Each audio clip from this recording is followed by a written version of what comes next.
Alright. You know what? I can admit when I was wrong. In our top 5 pickleball paddles for spin, I didn't mention a single Thermoformed paddle because I hadn't gotten to try one yet.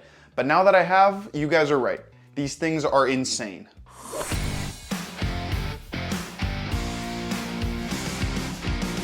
Now I know we're a little bit delayed here, but pickleball is moving so fast, and as a retail store, we just can't react as quickly to market updates as individual consumers can, but we're trying our best. We are constantly reaching out to more companies, so stay tuned and go check out our website, racketsandrunners.ca, because we got some big things coming down the pipeline. Also, please remember to like and subscribe. Like I said, there's plenty more to come on this channel, and your comments on the spin paddles video helped us reach out to more companies, so let me know if you have played with the Carbon Power paddles, what you think of them. But enough about that, because I've finally gotten to try my first thermoforming paddles, and I gotta say, they are unlike anything I've ever used before. The CRBN1X 14 and 16 millimeters are incredible paddles. I'm not going to get too technical about the thermoforming process because it's already been covered, but basically the way the Carbon Powers are made is that the carbon top sheet is seamless around the edges. Usually a paddle stops right here, cuts off, and then starts again on the other side. Here, it just overlaps and it's just one piece of carbon throughout the paddle. This makes for a totally different feel and response off the paddle bed, but also a much more durable design,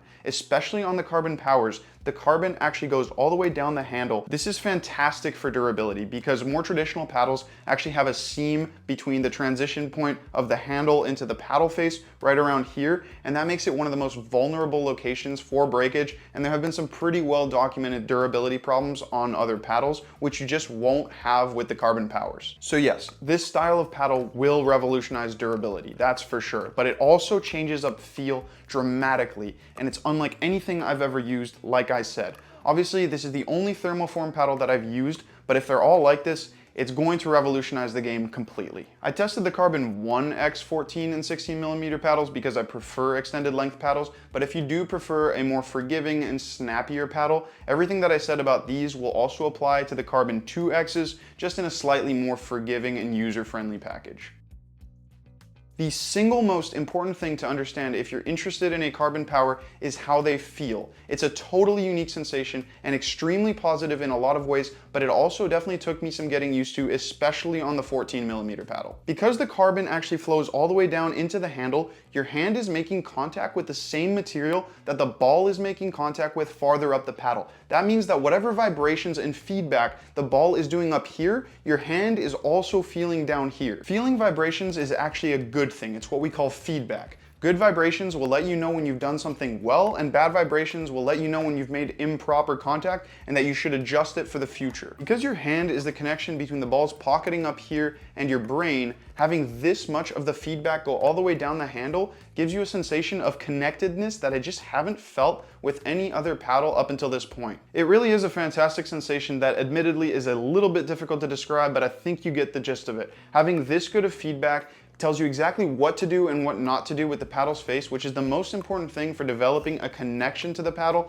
and feeling super confident knowing exactly how your paddle is going to respond to different shots. Now, I've just described why I think the feel is so good, but what do they actually feel like? The 14 millimeter Power has one of the most instantaneous responses I've ever felt. Honestly, it's so responsive that I couldn't really believe this paddle was actually 14 millimeters thick. It felt a lot thinner than that. The ball spends very, very little time in the paddle bed, which means, yes, it's got fantastic feel, but very little time to control the ball while it's actually being pocketed mid-swing. It is a really difficult paddle to use. It's as simple as that. And even though Carbon has added foam to the outer layer of the core here, kind of like on the CFS 16 millimeter, it still has a really small sweet spot, and the sweet spot is a little harsh, so you really have to be on top of your game when you're playing with the 14 millimeter Carbon Power. Now, the 16 millimeter still feels far more instantaneous in its response than other 16 millimeter paddles, but it is significantly more plush than the 14 mil. I'm not gonna lie, I think the 16 mil is a more viable paddle for the general consumer because it is so much more stable and more forgiving than the 14. And honestly, moving forward, I think 16 millimeters might be more of a sweet spot for Thermoformed paddles just because they are quite harsh and harder hitting than most other paddles, so having a little bit extra thickness just makes it a little bit more forgiving in general. That being said, I actually preferred the 14mm. Now, it might be some sort of Stockholm syndrome or whatever, but I love when a paddle tells me that I screwed up because then I won't do that again. And honestly, the feel is so addictive when you do hit it right that I just really got hooked to the 14. It's kind of like, you know, when you're a kid and your parents tell you did something stupid and they punish you for it, and the next time you don't do that, you do it better, and then they tell you good job, kid, and you're super happy. It's kind of like that. Obviously, they're called CRBN Powers, and they definitely live up to that name. The 14 and the 16mm are the most powerful paddles I've ever used at those respective thicknesses. Because the carbon top sheet is made up of one piece, there's no room for energy loss around the seams or around the edges. It's what made the feel so instantaneously responsive, and it's also what gives it so much power. They really are just more powerful than everything else, and I'm not exaggerating. This is a sport that's developing super quickly, so it's not really that surprising that there are truly revolutionary technological developments popping up all the time.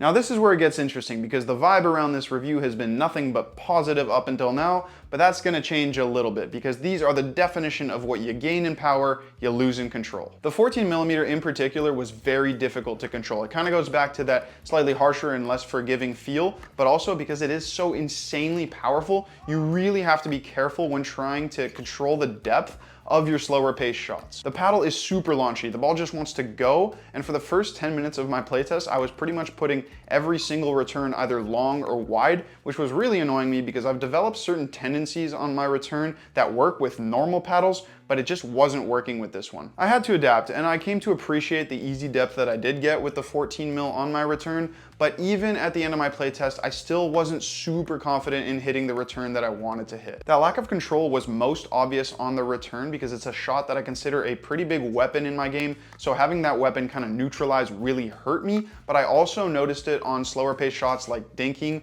or touch shots in general. Basically any shot where I wasn't able to take a full swing at the ball, the paddle was really brittle and didn't have any of that plush control of more traditional paddles. The 16mm was much better than the 14. I'm actually surprised as to how much those 2 extra millimeters helped, and it's part of why I think that paddle is a more viable option than the 14mm. It almost feels like those 2 extra millimeters acted as a sort of chill pill for the 16mm. You tone down power in exchange for more control. The 14 is off the charts on the power to control spectrum, and the 16 is definitely still more powerful than it is controlled, but it is much more subdued than the 14. Now I'm about to get into spin, where I'll talk about topspin ground strokes, and I've kind of avoided that up until this point, but before I do that, I want to talk about volleys because they were incredible with both these paddles. Because these paddles are so crisp, they feel super precise on put away shots, but you gotta remember, especially on the 14, because the sweet spot is smaller than average, you really need to hit it well, otherwise the ball could kind of go anywhere.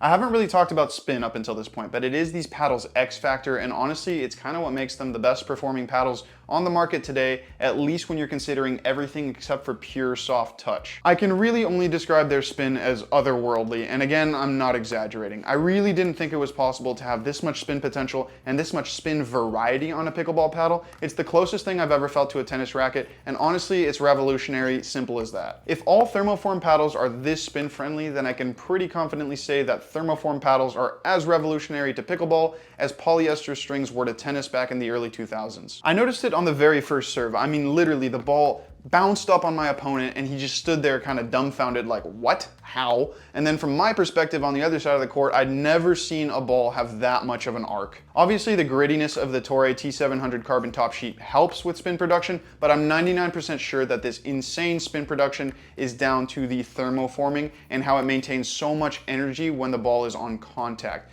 Honestly, you could just feel the ball digging into the paddle, and then you just had so much control over the amount of spin that you actually put on your shot. I use the word control tactically because earlier I mentioned that control wasn't great on these, and I wasn't lying. For any slow shots like touch shots, dinking, or slicing, they're definitely not the best. That's a fact. But if you do play a topspin game and control your shots with spin, these are about as good as it gets. Put spin on a deep ground stroke, it'll land before the baseline. If you want a low dipping passing shot on your opponent, you can put an arc on the ball that you just haven't been able to do with paddles before this. It goes back to what I said about the spin variety. It's not just spin, it's control over the level of spin that you have. Go crazy with it. Try a banana shot around your opponent if you want. I'm not gonna promise you that it'll work, but these paddles will give you the best shot to do it. Now yes, the 14mm has more spin potential than the 16mm, but honestly, just because it's marginally lower than the 14mm doesn't mean it's not the second most spin friendly paddle that I've tried. Honestly, as long as you don't try the 16mm after the 14mm, you'll be blown away by the amount of spin it produces. These paddles are for an advanced player that likes to play hard and fast and prioritizes control on the topspin game over soft control in the touch game. Obviously, that does make them a little bit more singles oriented, but you can still absolutely use them for doubles. Now, there is one huge thing that advanced players can do to make these so much better from a traditional soft control perspective. Up until now, companies have kind of capped stock static weight at 8.5 ounces, but as players get better, we're all going to start realizing that a heavier paddle will give us more of everything as long as we can handle it. Adding lead to both the 14 and the 16mm will make them feel naturally softer, and it'll also make the sweet spot a little bit bigger and more forgiving, which will make them better for the soft game in general without taking anything away from their other fantastic playability characteristics. They only weigh 8 ounces, so you've got plenty of room to play around with, and honestly, take it up to 9 ounces if you dare. At some point, players are going to realize that adding weight to these things will just make them almost too good, but please be aware, you gotta be an advanced player and know that you'll still have the necessary reaction time and hand speed to control such a long and heavy paddle. The needle has moved once again in pickleball, and honestly, as someone who is obsessed with the intricacies in sports gear, it's so cool to be part of an industry that is moving so fast. Honestly, I can't wait till the next innovation that's going to push this game even farther. I know that there has been a bit of controversy again regarding thermoforming, but I pray to the pickleball gods over at USAPA that they don't ban these, and I really don't think they should. This paddle isn't too good for pickleball. Yes, of course, in the right hands it can be an absolute weapon, but I think that's a good thing because the game is evolving, and having technology evolve with that game is only going to help make it more entertaining and more fun to watch and improve the skill gap, so that's a good thing for the game in general. The CRBN1X powers are definitely worth a demo, but so are the CRBN2X powers. You can come try them out in store or check them out online at racketsandrunners.ca.